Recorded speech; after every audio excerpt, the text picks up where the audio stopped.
Yeah, you know what time it is. Valhalla Hour, let's go! Kick back, put on your headphones tight.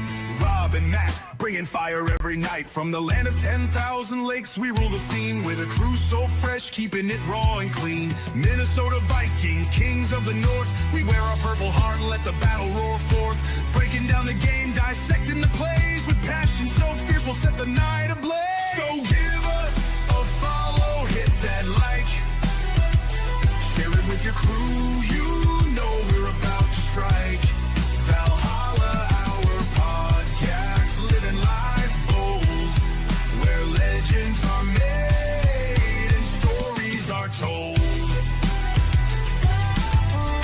This is a Huddle Sports Network broadcast. You can find us on Roku TV, Amazon Fire TV, Facebook, and of course YouTube. Get all your NFL news here first. What's up, you guys? It's another Saturday. It's another day that we're above the ground. It's another good day. Welcome to the Valhalla Hour. How are you guys all doing today? Good. Great. Awesome. Good. Well, we've got a lot of our normal crew here. We've got Darren, of course. We got Matthew. We have Eric. But we have a special guest. First time on Valhalla Hour. This is a man I've been following for probably 12, 15 years. We have the Captain Jack Rackham from the Raiders Black Hole, one of the most recognizable Raider representatives out there. Did have the pleasure to meet him in person 3 years at the Kansas City Draft. I've been on his podcast a time or two. We've talked Raiders, talked a little Vikings and everything, and just great to have you here, Jack, somebody with years and years of broadcasting experience and a plethora of knowledge about the NFL, and just a great person overall and a great fan. How you doing, Jack? Thank you, sir, for those platitudes. You know, would be a teaching moment. You can take this, take the pictures here, and you can run it like Sesame Street. Say, one of these things don't belong here, you know. Yeah, it's welcome to be here. You know, as you stated, I am a fan of the NFL sports, of good talk with everybody, and I'm going to have to do a shameless plug. If you're not on my channel, then make sure you go over to Captain Jack Rackham, Rackem Levy.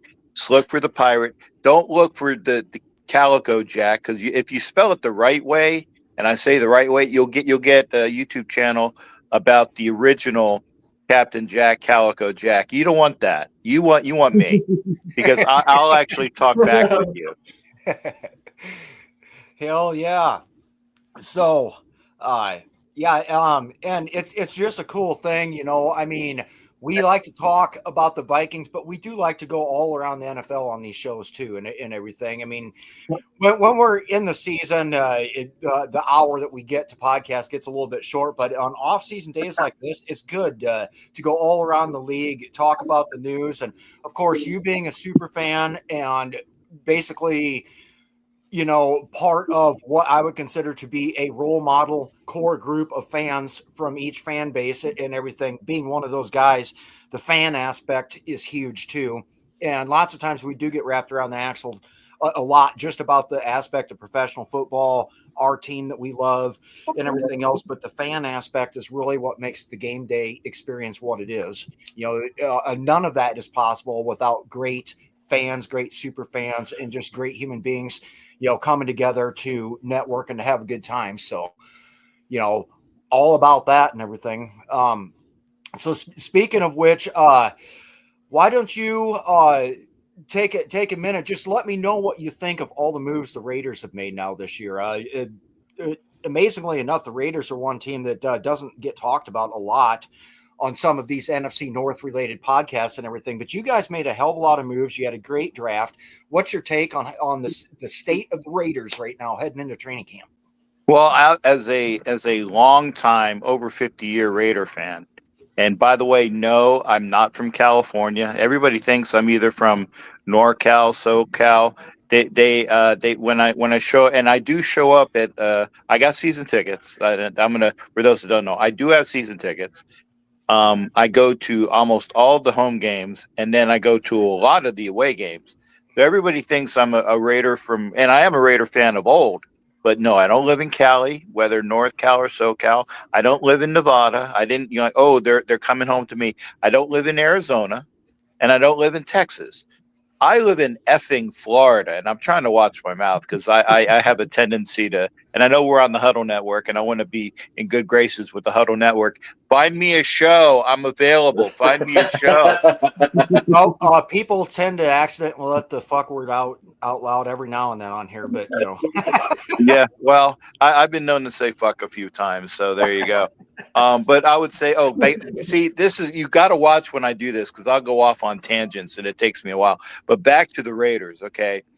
The Raiders had a miserable, and I'm being kind, miserable season last year, and we improved tremendously by getting a Super Bowl winning coach who is the only defensive minded coach in the AFC West. You got a bunch of those minds with Andy Reid and Sean Payton and that other dude from Michigan that we won't talk about who just so full of himself.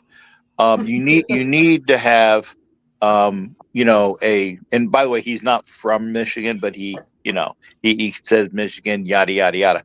Anyway, getting a defensive minded coach in there is needed. And Pete Carroll, who has won a Super Bowl, who has also won a national championship, he's the only person in that group that can claim that. Okay. So he's a hell of a coach. And then you bring in Chip Kelly, who is a great offensive mind. As long as he's not your head coach, you're in good state with Chip Kelly. Yeah. And we got rid of, oh my God, I hate saying this name, Luke Getsy. And I don't know who the hell thought of that. So we got a great offensive coordinator now with a great head coach. It's going to take a few years to gel with all the guys there. Patrick Graham had a great, I would say a great defense last year. I know it was at least in the top half of the league. So we're good to go there. The additions of those guys, along with the additions of Genty, Brock Bowers from the draft, from the preceding draft, the Besh, as well as DeAndre Thornton this year at wideouts, and then you got a gadget guy in Tommy Malott. I think it's I'm not sure how to really pronounce his name, Malott, whatever, who's going to be like a Julian Edelman guy. You picked up some great guys on the offensive line, which was needed in picks 98 and 99. By the way, if you didn't watch the draft, go to pick 98 and 99. You'll see a big mug of this in your face for those picks. But all the things that we've done, and picking up 3 linebackers in free agency, Elandon Roberts from the Steelers, and was it White from the Bucks?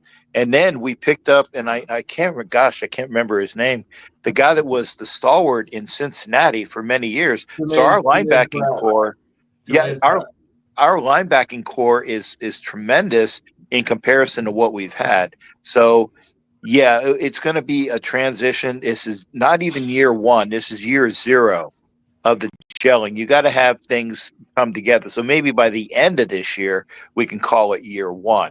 And it's going to be great as far as Raider fans have been suffering with the crap that we've had and I say years. I just want to see another Lombardi before they frickin' plant me. Okay. Is that we're going to get that, we're going to improve leaps and bounds. Maybe you won't see it in the total wins. I'm thinking floor is going to be 7 to 8, which is actually an 100% improvement when you had 4 wins last year. And actually I was at I guess I was at all the wins last year. With the surprise of the Ravens in week 2, I was there for that. And all of the wins that we've had, but we had those miserable losses. So I know, Rob, sorry, when you ask me a question, be ready, because I'm going to take a lot of your time. But we're going to improve. We're going to improve a lot. Yes. And we lost people on the defense, but we brought some people back in between the draft of this past year and the year before that, and the free agency we got. Like I said, year 0, gel and get things squared away, improve that running game, which we will with Ashton Genty, and this team is going to double their wins. if you're booking in Vegas, that's why the line in Vegas is 6.5, maybe 7.5, depending upon where it is. I'm not a gambler, but I am going to at least take especially if it's 6.5. I'll take the over on that. If it's 7.5, that's the iffy one. Okay, can we get to 8? Can we get to 8? Maybe. I think we can. We can get up to 10 if things break right and there's injuries to other teams in a division or other things could go on. But it's a vast improvement. And I want to say I can't wait to go back to Minnesota to have those wonderful tailgates and whatnot that we had the last time y'all came in here. Gosh, I got to say the F word. We're losing. What was it like 3-0 or 3-0. It was. Barn burner. Yeah, and it was we had a chance. I think we had a drop touchdown or a dropped interception or one of those things. And then our usual reliable kicker, Carlson, who you guys know very well. Right. Thank you for giving him to us because he's been nothing but stalwart since he's been there. But, we lose on 3-0. And it was a game, but we should have won that game. I'm not a woulda, coulda, shoulda, but really, we should have won that game. So you look back on that, and, the next time I go to Minnesota, God willing, inshallah, as they say, I'll be looking forward to catching with you guys again out and eating some really good food that my cardiologist probably tells me I shouldn't eat. Well, there will be plenty of that. Yeah, and it's funny. You mentioned you want to see one more Lombardi before you go. We all just want to see a Lombardi. Yeah, period. I mean, I just want to see us get there. Yeah. Since the Vikings have existed as a team, 4 Super Bowl losses, third best overall winning percentage, and every other team that's in the top 10 of that statistic, if you look at these memes, multiple Lombardi trophies as the Vikings with the big red X. Like, what the fuck is going wrong here? But I don't know. I used to tell people, Jack, that I honestly think the problem is when they built the original Metrodome and then tore it down and put US Bank Stadium up, that they had disturbed some kind of ancient Native American burial ground, and they need to get like at least a priest, the Dalai Lama, several exorcists in there and perform an exorcism on the site or something. I don't know. I mean, well, the Pope's a Chicago fan, so we can't rely on him. Right. Yeah. Well, I did say this last year, and you're probably not going to like what I'm going to say, that when you were in the playoffs and I said to make the best thing happen, to make, good karma for everybody, I said the Super Bowl should be either the Vikings, and here's the next words out of my mouth because you're not going to like it, either the Vikings or the Lions representing the NFC, because the Vikings have been there 4 times and haven't won one. And by the way, folks, I know that Joe Kapp lost one of those. For people that think that Fran Tarkington lost all of them, no. Joe Kapp was the loser in that one. So, but to bring the Vikings back and to get a Lions team that was, just on the cusp over there to represent the NFC, and then for the AFC, I wanted obviously the Bills because they've lost 4 times. Yeah, and that would have been the greatest Super Bowl. Though like a Vikings or Lions against the Bills, then you have somebody that is well deserving of a Super Bowl victory, and I would have loved to have seen it. But again, I saw the Eagles kick the Chiefs' ass, so that was very good to see as well. We'll take it. Like a team like the Bills or the Bengals, I would love to see them finally get those pieces in place to be the AFC representation, because I always want to see you always want your team to win, obviously, but if it can't be my team, I'd like a team that's never won one. Yes. To get their first one. And if you had 2 teams that have never won one, that means you're guaranteed to see a first-time Super Bowl champion. I mean, that's what us fans want to see, Yeah. If it's not my Raiders, give me somebody I want to watch if the Chiefs can implode, and that was awesome to see as well, though. But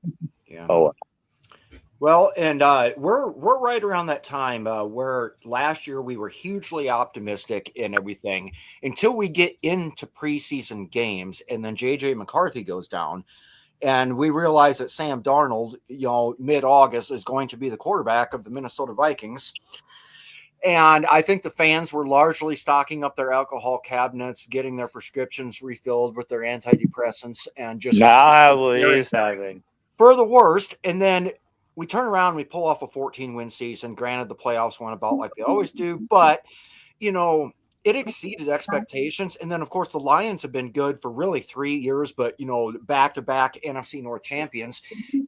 Things change a lot. I mean, it used to be it was the Packers or the Vikings dueling it out every now and then. The Bears are rear their heads up and have a good season and everything. But the Lions and the Vikings sitting on top of the NFC North, it almost feels like everything got turned upside down in a good way. It's good for the league. It's good for the division. I'm trying. 1 second, guys. I'm in the shop, and they said that I'm trying to get my speaker down, but I can't. I control it's down as low as it can go. So okay, I will have to go outside, folks. I'm sorry. I tried to keep it low. It's all good. All right. I'm gonna have to. It's raining, but I'll find a place to sit. Trust me, for you guys, I will make an effort. All right. Much appreciated. Yeah. Well, a bunch of ladies were complaining that they were, we were too loud. We were, but I actually did try to find a volume switch so that it wasn't so fucking loud. Now I can swear with impunity. Fuck the old ladies. Should have asked them what they thought about Sam Darnold. Yeah. And again, blessings to Darnold. Great year for you guys. But I think that he's going to find that the rosy pastures that he thinks he has with Seattle is not rosy, because that offensive line has been trashed for a long time, and he doesn't have the weapons that he had in Minnesota. So I see that, he got some money, great for him, but just nothing else is going to be good for him in that respect. I think so anyway.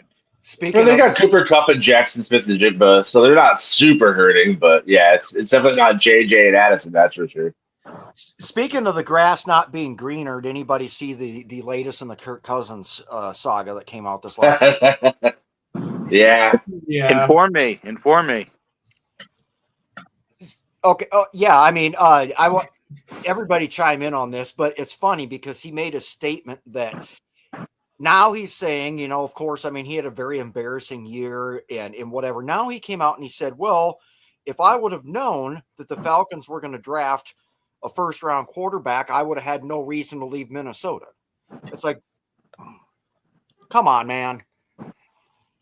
Well, that was kind of the narrative right after he left, too, is that's why we always kept Sean Mannion as the backup, because he hated competition. If anybody was remotely capable of threatening his job, he wanted nothing of it. He's not, I'm going to want to tutor this type guy. He's hey, this is my job, and I want to make sure my job is secure. So, he knew that we were coming up on drafting a quarterback, so he said peace, and then karma bit him in the ass. Atlanta drafted a quarterback. He might as well have just stayed here. But I don't speak for all Vikings fans, but I'm pretty sure I speak for most when I'm saying it worked out the way it was supposed to, and we're all pretty happy we moved on.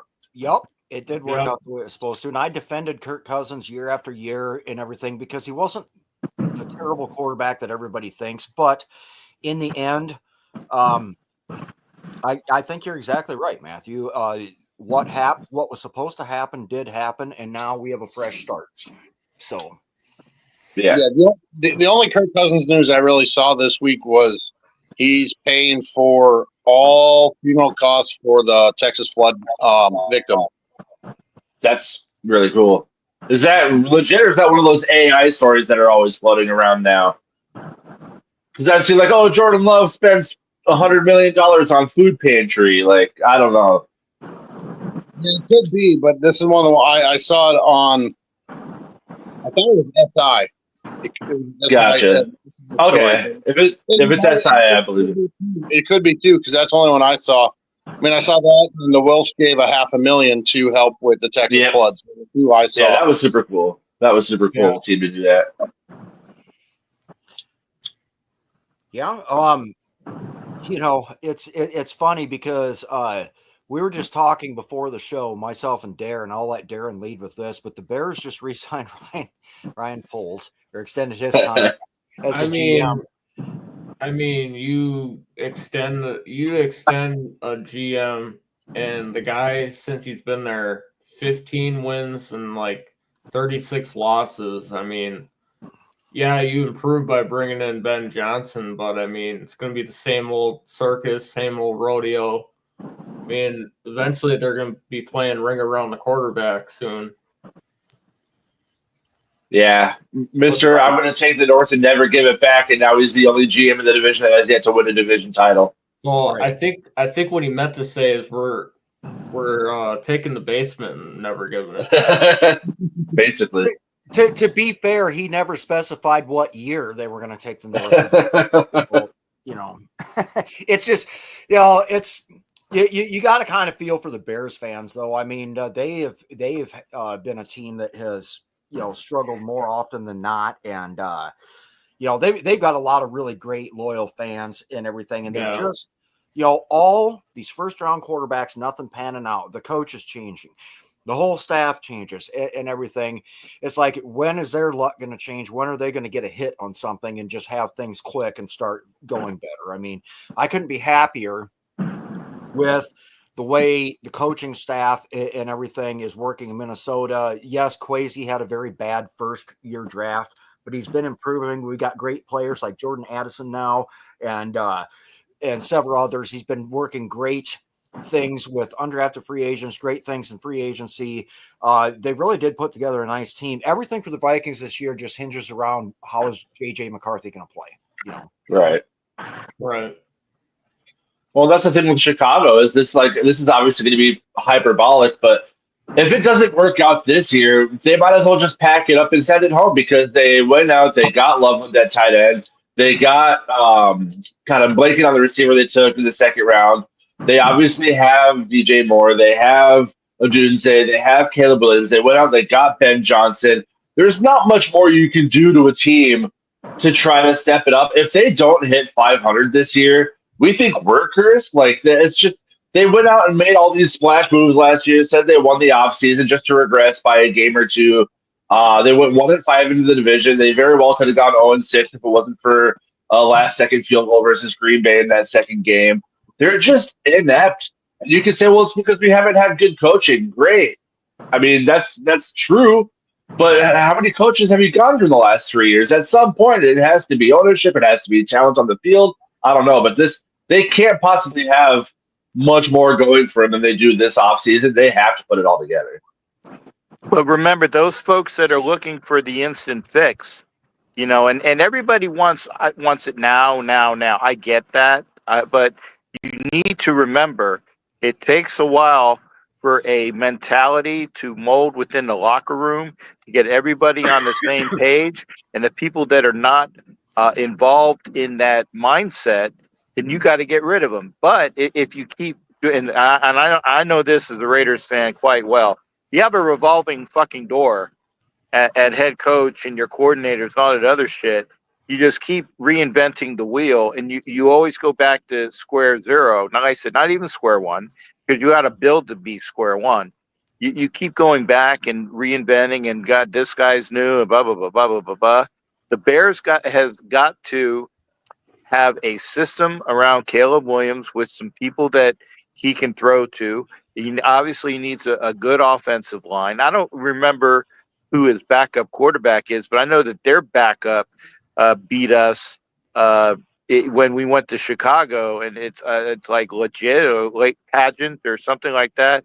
He's not a bad quarterback. I mean, I know he's a D3 quarterback, but if he's their backup, fine. He's decent, but you still need to have a great team around you, and it takes time to get shit together. And Ben Johnson is a godsend, but you know what? Ben Johnson's not going to snap his fingers like a fucking wedge and say, this is what we're going to do. Bam, it's going to happen. No, it's not. So they need to learn how to be patient with the product. And again, yeah, the Bears have the capabilities to be that team. I hope they don't get their shit together until after we play them this year, though. I'd like to have at least at least one win that's on our schedule. Yeah. Yeah, I think they'll be non-existent the first 5 games, like normal. Usually Yeah, I take think them after the bye week to come out of hibernation. we play them early, but I'm not sure if it's early. And I think it's week 4.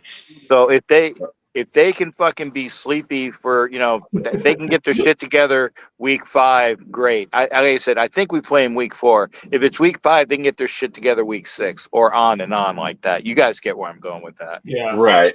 I need them to have their shit together against the Lions. Fuck the Lions. Yeah. Well, and it's like we all said, we're coming off a 14-win season. Well, Vegas and everybody else has given us a very middling prediction. It's way down there, and it's because of the unknown of J.J. McCarthy. Yeah. I personally feel this is one of the best offenses, and especially after a decade of sucking, finally fixing the offensive line. I mean, making it the number one priority in the offseason to get this line fixed. I really do think the test and what's going to set the tone for the Vikings this year is playing Chicago in Chicago week 1. They're a team that, they've just been right there, and it's been bad luck or just, everything goes wrong and everything. It's a team capable of winning a football game. We have to be able to go in there with our rookie, and we have to come out with a W. And I think if we accomplish that, we do set the tone for the rest of the year. I agree. Yeah. Yeah, I just don't want both sides. If we go out there, we crush Chicago, say we win 28-13. I don't want Vikings fans to be like, "Oh my God, JJ McCarthy's the truth. Let's go to the Super Bowl." But at the same time, if we lose 28-13, I don't want Vikings fans to say, "Oh God, McCarthy sucks. The end is here." Week 1, as I've said the last few weeks, is always a fluke. We saw the Packers, what was it, 2-3 years ago, lose 40-something to 7 to the Jags. And the Jags were a terrible team that year, and the Packers were a 13-win team. Shit happens. So I'm not putting all the stock in the season off of week 1, but it will be good to get our first division game off to a win on the first week of the season. Well, let me ask the question of this panel. Where do you see, in fact, and go from top to bottom, what do you predict the NFC North is going to be this year from top to bottom? Should be the same as last year. Lions, Vikings, Packers, Bears. I think the Packers have the worst roster in the division. I'm going to switch the Packers and the Bears around. I'm going to say Lions, Vikings, Bears, Packers. Yeah. I give Packers the edge just because they have the established roster. Yeah. Oh, I think Rob's glitching. There we go. I did. I might need to back out and come back in, you guys, but keep on with the discussion. This is great. I'm having a slight technical issue here for a second. Yeah, that's what she said, by the way. Back up and come back in. Let me put this back on you, Jack. How do you see the West turning out, the AFC West turning out this year? I'm glad you asked that because people get really pissed when I say this. I see, and people think I'm smoking, and I have never smoked any sort of substance in my life. I think the Broncos are going to win the division. Yep. I think that they're going to take enough. Now, granted, I don't see Bo Nix being he's gonna come back down to earth a bit because people are going to have tape on him. But I think he is a capable quarterback. They got a really, really good defense that people keep forgetting about. And they're going to improve as far as their receivers. I'm not sure if their running game is going to improve that much. I think they picked up the one Charger castoff who is continually hurt. I think that's Dobbins. Yeah. So they're not going to be good there. But I mean, they're always going to be a tough out. I mean, it took them 3 or 4 years, I can't remember which, to finally beat us. I mean, the Las Vegas Raiders were undefeated against the Denver Broncos until last year, and then they swept us. So, it took so many years. But I think the Broncos are going to win. I think the Chiefs are going to take a step back. I think the Raiders are going to take a step forward. And I think the Chargers are going to take a step back. I say the between top to bottom, there's only going to be like a 4-game swing between number 1 and number 4, and I'm debating who I want as number 2 and 3 and 4 because it's that much of a toss up. I think the Broncos have it. I think, like I said, I think the Chiefs will Chiefs will probably be in second. And I think it's going to be a toss-up between ourselves and the Chargers between 3 and 4, but still an improvement for the Raiders overall. Yeah, I had very mixed emotions watching Bo Nix play as well as he did last year because obviously we hate him because he's playing for Sean Payton. Also because Sean Payton said after the draft, like, oh, we go to the Vikings and have taken J.J. McCarthy so we can get Bo Nix. And we're like, yeah, Bo Nix is 26 going on 40. He's not going to be that good. And then he just fucking crushes it, and the Broncos do really well, and it sucked. And he was a lot of fun to watch. So, I mean, yeah, he'll probably have a sophomore slump, but I think he's too old to have a sophomore slump, and he just turned 25, by the way. And I wanted Bo Nix. I put money on Bo Nix to win Rookie of the Year because I thought he was going to do that well in that system. And they drafted R.J. Harvey out of the University of Central Florida this year. And I think he's going to be a surprise fantasy back this year. So look out for him if you play fantasy. yeah, you called it. I just fell for the I guess anti-hype of like, well, the system in Oregon's a one-read system. It's not good for NFL transition. He's already kind of peaked. But I mean, at the same time, he played well enough where if that's his NFL peak, it's good enough. He had a good season. The thing is, like, if you look at quarterbacks coming out of Oregon, and this was the knock on Nix, was his average depth of target was like one of the worst of the top 10 quarterbacks. Right. But if you look at the way he played in Auburn, granted, he didn't have a good cast around him in Auburn. He was throwing 65-yard dimes to the end zone from his own 40, 35, 40, dropping dimes on the 5 or the goal line. And it was just all the hype he got at Oregon didn't reflect all the troubles and shit he went through at Auburn trying to do way too much with way too little. So I had a feeling he was going to come out and light shit up. Because he's a smart kid, so. Yeah. Well, he's a hell of a lot better than, in quote unquote, another older quarterback that was drafted that actually won the Heisman Trophy. Because I present to you Chris Wenke. Oh, that's right. Yeah, he fucking fizzled. But yeah, I think Nix, like I said, Nix is a decent quarterback because he's with Peyton. Sean Payton will be able to groom him and whatnot, so that's a good fit for him. But he's gonna, like I said, people are gonna have tape on him. They're gonna have tells, and people are gonna be looking for that. But I still think overall, because of the Broncos' defense, that they're gonna win the division. And Raider fans are telling me that I'm fucked up, and that's why I said it's hard to predict who's gonna be number 2 and 3 and 4, because I think it's going to be a toss-up between the rest of those people. And like I said, if the Raiders are 4, but we still have maybe 8 or 9 wins, I'll take that because it's a growing.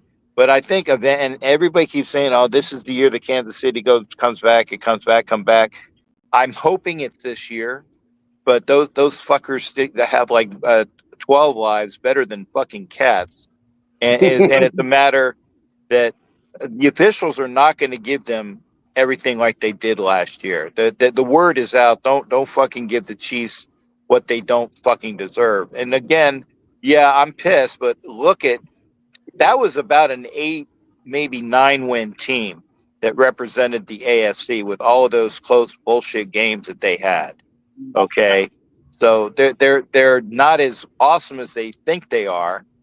And if the officials actually called the games correctly, that's why I said they might revert to what they should have been last year, 8, 9 wins, which is obviously better than us. But maybe we can get a couple of those wins against them. That's why I think the Broncos number 1. I still do not like the Chargers at 2. I don't like it because Chargers are just going to charge. Chargers are going to charge. That's what they do. Chargering, they're going to chargering.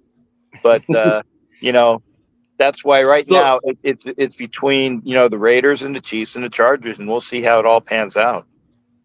Your Chargers take though, I'm curious, are you not a believer in Justin Herbert? Are you not a believer in the coaching? What is it about them that you think is going to regress? Well, it's they're gonna get a better running game with Omarion Hampton, and if Najee Harris isn't fucked up from his 4th of July bullshit. Heard Yeah, about right. that. I'm like, man, that. By the way, folks, if you have money and you want to have fireworks for your friends, fucking pay somebody that knows how to do it. Okay, you got the money. Ask Jason Pierre-Paul how shit like that works. Right. Right. Anyway, and I was told, oh yeah, he had people blow off a couple of like, no, apparently it's his vision, which is kind of Right. important for a running back. A little So bit. yeah, we'll see how that affects him. But the Chargers just do stupid shit. It's a matter of being their organization. That offensive line is going to be a dominant offensive line.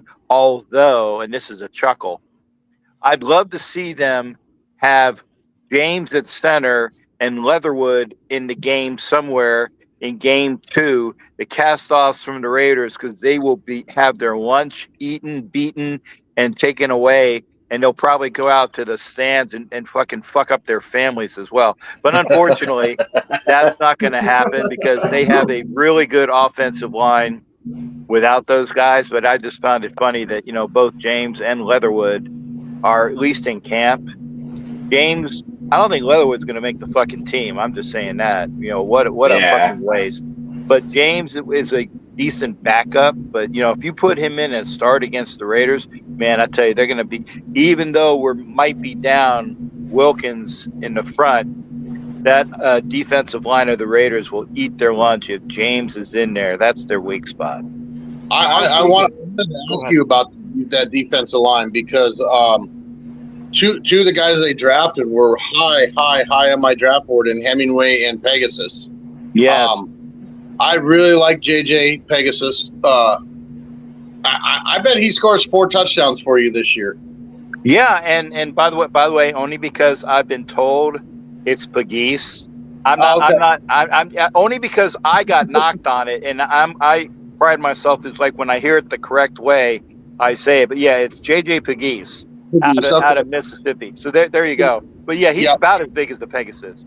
And Hemingway, it was a Tonka. It should be like Tank Tonka Hemingway. He ain't a Tonka. He's a fucking tank. But yeah, those 2 guys in the middle are going to be great additions to the defensive line. We were talking about this last night. Losing Wilkins possibly, because that's still not firm yet. But we got, Butler. We got, the guys that we have coming in. There's another guy that the name escapes me, but you have Pegues and Hemingway, which can be in a rotation, right? You might move Tyree Wilson, the bust that he was, and I wanted him because I thought I heard the potential, but we had this discussion last night. On the board at that time was Carter, who was having his fucking issues out of UGA, and the Raiders had just gone through the bullshit with Henry Ruggs, so they were thinking, nah, we don't want to do this. In retrospect, obviously, Carter would have been a better choice. But another good choice was the kid that played cornerback. I think it was out of UW, or was Gonzalez, I think was his name. He was still on the board too. And if you look back now, we could have fixed our defensive backfield if we had taken Gonzalez or if we had taken Carter. My God, we'd be phenomenal in the front. We probably wouldn't have the kid that we picked up from the Dolphins. But, hey, drafting, in the background in your head, projection, that's it. But I think we'll be okay overall. I mean, Wilkins is going to be somebody that we're going to miss, but it's a matter of the fact that the linebacker core is all of them are brand new as far as across the board. You got some kids that are up and coming, behind him. Gaynor is a great pass rusher as well as he actually covers a tight end. They haven't had a Raider linebacker cover a tight end since the 70s. So we'll see if they can actually do that. The backfield, as far as the D-backs, that's another question mark. So, that's why I said the offense in the Raiders, again, only because I do know about my team. The offense is going to greatly improve. It's the defense that has a lot of question marks that needs to be addressed. Did that answer your question? I'm sorry.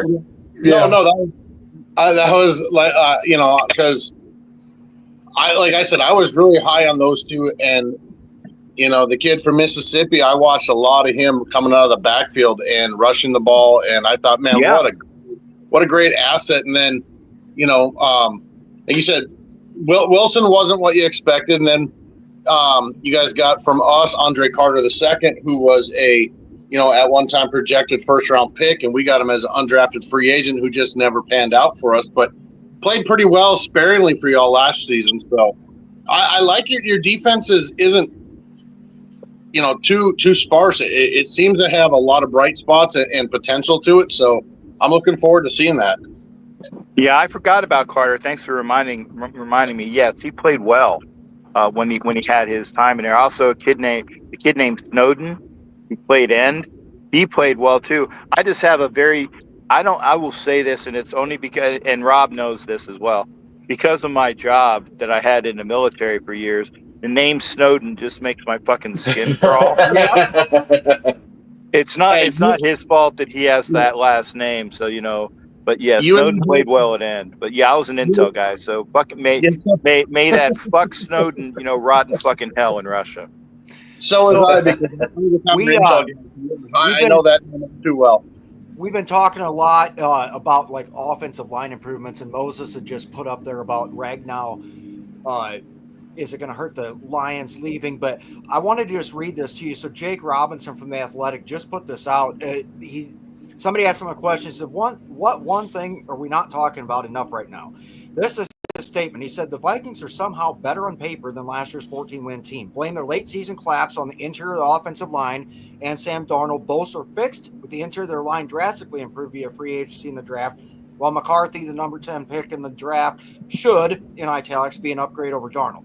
Pairing an elite offense with one of the league's best defenses, which remains almost fully intact, and you have a team that can hang with anybody. So there's actually a good comment of somebody that's looking optimistically at the Vikings, but the biggest key is when we fixed the O-line this offseason, to me, that's the most significant move that the Vikings have made since they traded Diggs and then Jefferson. It's been 10 years overdue, at least, to get a competent interior offensive line. Now, the Bears have upgraded their offensive line. Have the Lions taken a step backward, and could that be a triggering point as to where that might knock them back a little bit? I still feel like the Lions will win the division. I feel like we'll be right there like we were last year. But with all this, the teams that are improving their offensive lines and everything, when you lose a key piece like Frank Ragnow, how much do you think that will affect the Lions, you guys? Dude, but before I get in on that, because I'm not sure when I'm going to have to go, they're going to say, hey, you need to pay your fucking bill. But I'm going to say this. The Lions losing both of their coordinators will hurt them a lot, okay? Aaron Glenn is going to go be off in New York, and he's going to do a lot of decent things now that fucking old man, I need to smoke some dope Rogers is out of the equation in New York. So that'll be good for them. But obviously Ben Johnson going over in the division to the Bears, I'm not sure. I'm not sure if it was the Eagles or the Lions promoted from within. I know that the Eagles lost some coordinators too in OC and DC, at least in OC. But one of them promoted from within the organization. The other team did not. So the Lions are going to be good because of, obviously, people are going to run through walls for Dan Campbell, but it's who that OC is for the Lions that really projected that, and that defense is going to be different as well. So you might pump the brakes on the Lions being that good. I think the Vikings are going to improve, but Lions might take a step back too, and that's unfortunate. Again, being an outside the NFC North guy, I always root for the Vikings because, hey, if it wasn't for the Vikings, the Raiders wouldn't exist. I'm sure you guys know that story. So, but yeah, the Vikings, I think, will be well. The Bears are going to move up a little bit, but it's going to take them a while. The Lions might come back down to earth a bit, and then the Packers, I think, are going to be a lot better than people think as well.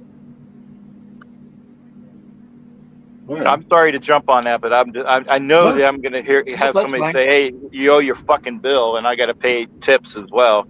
Oh, by the way, if you go, this is not racist. I know it's going to sound racist as fuck, but if you go to a nail shop, make sure you know how to speak Vietnamese, because you're not gonna understand anything otherwise, because those folks, and they're great. They have the market cornered on pedicures and manicures. At least I've ever seen. At least in Florida, they do. Yeah, Yeah, that's what make there's sure- a lot of that in the Midwest too, and everything. They are the ones that are very good at it. So Just make sure to say "come on you" when you leave. They'll be very happy. Yeah, I worked in a shop get with. Yeah, no, I worked in a shop with Vietnamese ladies. They're all fantastic, wonderful, big-hearted people. Yeah, they're fans. They are So- great shop here. about 13 years ago, we're getting off subject, but this is just cool. I never knew what pho. I never knew what pho was, and then about 13 years ago, I had an E6 in the unit that I had just left when I promoted to E7. He ended up going through some hard times and needed to stay with me for 6 months. So he is Vietnamese, and his dad would go. They'd go back like once every 2 months or whatever, fly back. But so Bobby Tran was his name, and he lived with me, and he told me about this. So I went and bought all the stuff you need to make pho. Didn't realize it was a 24-hour process to do it. But the first time I ever had it, it instantly became one of my favorite foods ever. And now I'm kind of like a Yeah. pho snob. I will search out and drive for pho restaurants to try each one of them out to sample the broth and just it's cool. Yeah, I love it's so good. it. So By the way, you're always going to go off subject when I'm on a show, so be prepared. that's all good. This is fun. We're it is such a dead period in NFL news because nothing's going on right now. It's great to just tell stories and have the personal aspect of everything. Jack, tell me a little bit about all the Raiders super fans and the black hole.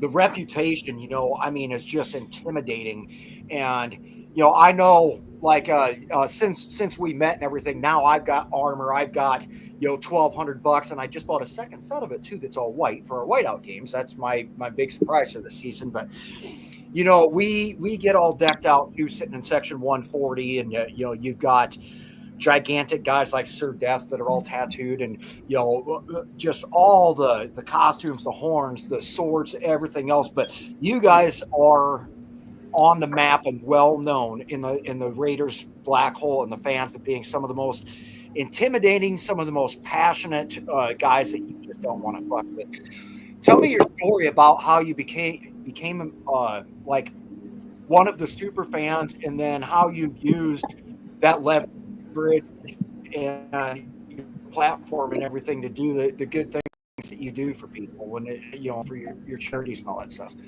Well, I will say thank you for the positivity there. A lot of, and I'm going to say this, and it's true, a lot of people who don't know about Raider fans as a whole think that we have and I'll get this right because I was told I mispronounced it the first time. They think that we got weekend passes from Lompoc. That was how because I said Lompoc, and fucking Ken Thompson on the show the other night said, Cap, I got one for you. It's Lompoc. But yeah, they think we got like a weekend pass from Lompoc or Chino, and that's bullshit, because a lot of the Raider fans that especially the ones that are a little bit more on the map, okay, obviously like Violator, Gorilla, Senor, myself, we go out of our way to give a great fan experience. The Black Hole is an organization that's been around. By the way, this is the 30th year of the Black Holes. We're doing a lot of events to show that. So Black Hole and the Raider Nation. By the way, there's only one fucking nation. I don't want to hear anybody else say the Viking Nation or Chief Nation. Actually, Chief Kingdom. People know where they fucking stand. I'm sorry. That's a PSA right there. That pisses me off too. But yeah, the Raider Nation as a whole, the fans are great. Okay, yeah, you're gonna have some of the fuck ups that are kind of violent, but it's always amazing when it was like the Niner Raider game in the preseason, and there was gun issue, and it's like gun battle at Raider. It was a fucking Niner fan. Okay. And I'm telling you, and I'm saying this is true. This is not just me being a dick, but most of the drama is all from that gang, bang, bang shit from across the bay. They're the thugs. But yep, sorry, I had to say it. But Raider Nation as a whole, we travel well. We're endearing as a whole, and we like to get the words out and have a good time with people. That's why, and I thank you again, Rob, for this. That's one of the reasons why I have my show, another shameless plug. Go on Captain Jack Rackham Levy on YouTube. I talk sports. I talk, all year long. And if you are a fan of another team, we talk. Rob will tell you. And also, who's it? Crazy Cooter. He pops in my show as well. And he does his trucker, out. Yeah, we got the Crazy Cooter, and I'm going 10-10 on this. And that's how he leaves. Because the Vikings fans are awesome as well. But I like to talk sports. The Black Hole is an organization for Raider fans. It's not a club. It's an organization. And you can be in various Raider clubs and still be a member of the Black Hole. And we try to put things out to promote Raider Nation and Raider fans across the world. And we're again, 30th anniversary for that. You got VWO, which is very successful in Minnesota and whatnot. Great things there. If you're interested or know a Raider fan, go to theblackhole.com and click on the link and become a member. It's one membership it's now lifetime. You click the link, get a lifetime membership. You don't have to worry about it. And then you get a chance to hang out at whatever club you want. And it's great. But again, I enjoy the camaraderie, like Rob was saying. You know that I have problems being an introvert. I need to get out a little bit more, to get, try to speak my mind a bit more because I'm so introverted.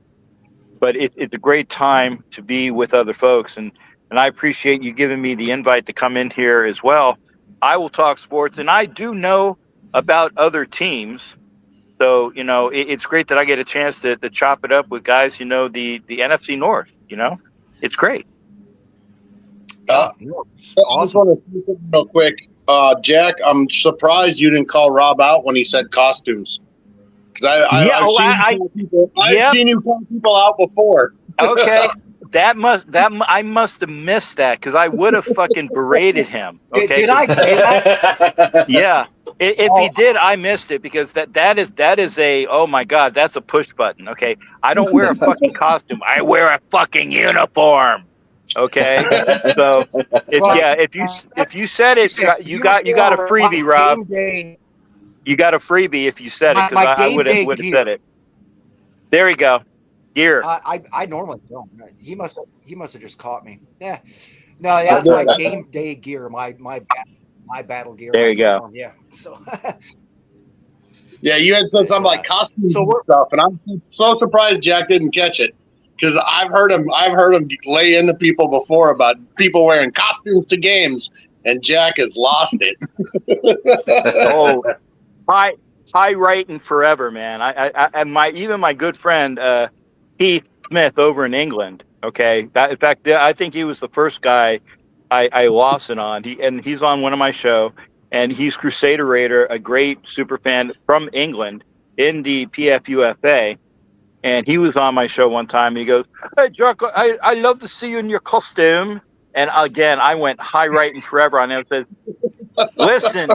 Listen, crew, or listen, Keith, I wear a fucking uniform. Maybe other people wear costumes, but you don't find a costume on me. And Violator's the same way. He says he wears his war gear. So we are kind of touchy about that. Thanks for calling him out on that so I can fucking berate him after the fact. That's good. All right. Okay.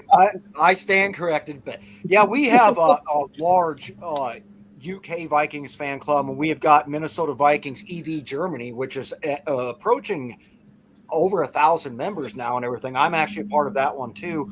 And I've noticed that the guys in England, and I'm sure you've deployed with British sailors in the past in your military career, but their uniform in the military, they call it a kit. And technically when we put, we put our our body armor, our ammo pouches, our Kevlar, blah blah blah. We kind of call it a kit over here too. They call just their uniform their kit, I guess. Yeah. And then the Germans, they've got their own type of thing, and we have German fans come over here all the time. You met Daniel Newman, the taller gentleman at the draft and everything. He got Great guy. It's so friendly too. he's been back. He's been back about 12 times since then. He loves coming over here for Vikings games and for the draft. And the most amazing thing was the week after the draft, because draft's always on my birthday. So I did like my band played, didn't have a lot going on, whatever. And then Brian Foss from the VWO asked if he could meet me for lunch the next Saturday, and I'm like, sure. I pull up to Ames, Iowa, to the restaurant, which is a pretty famous one, Hickory Park. Everybody loves Hickory Park. And I see the school bus painted purple sitting there, and all of a sudden, all these people come walking off. Daniel Newman's over from Germany. He stayed an extra week to come down and give me a surprise late birthday party. This is international friends, international fandom. I mean, that's kind of stuff that's just wholesome stuff. You can't put a dollar value on that and what that does for a person, for their spirit and their, I mean, that was one of the best days I've had this year. I was going to say, I got to give a shout out to Tommy Bouchane, touchdown Tommy Bouchane, who was my roommate in Guantanamo. I'm sure you've probably heard of the place. We did a show every Saturday that I started, which was like a football wrap up show. Pure Pigskin. There you go. I knew I'd remember it. And I did it for 2 years, and then Tommy took it after I left. Tommy's the one that started the UK Vikings group. And great guy that he is, and they've taken a run with. There's also one of the members, like God, I can't remember his name. One of his guys watches my show when he can. Great guy that he is. So yeah, and you're talking about Daniel and Voss saw me at the draft this year. So a great bunch. Like I said, I love Vikings fans. Okay, and the Midwest fans. I'm going to say this as well.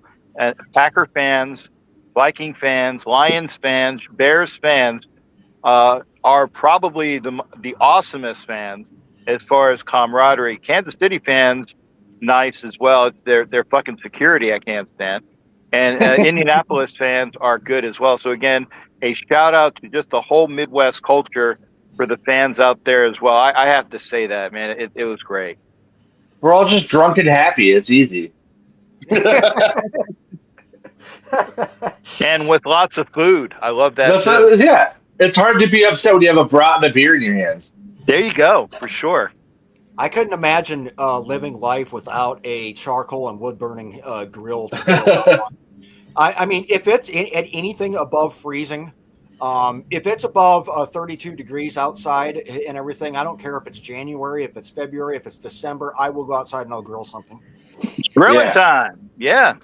Yeah, my smoker runs year round. I have the weather liner on the outside so that way it still runs in cold weather. Yeah. Well, guys, we are at the end of our show. We have 1 minute left before I got to run the outro, but I just wanted to thank you all for coming on. Thanks for being a guest, Jack. And you know what? You're welcome on here anytime that you want. We'll always drop the link in the chats. This was a great discussion. Loved having you on here. And final words, final thoughts from anybody? Well, I'm just saying again, thank you for the opportunity. Thank you for the opportunity. If you want to talk sports, please hit my show. I've taken too much of your time for being a motor mouth, but I've enjoyed every bit of it. So again, all you gentlemen, thank you again. And now I got to go back into shopping here. Your phone was too loud. Well, fuck. Okay, I tried to turn it down. I couldn't find how to do it. But again, thanks again, gentlemen. I'll shut up now. Yeah, pleasure meeting you. Right. All right, you guys take care. We will see you all back here next Saturday for the Valhalla Hour. And have a blessed week. And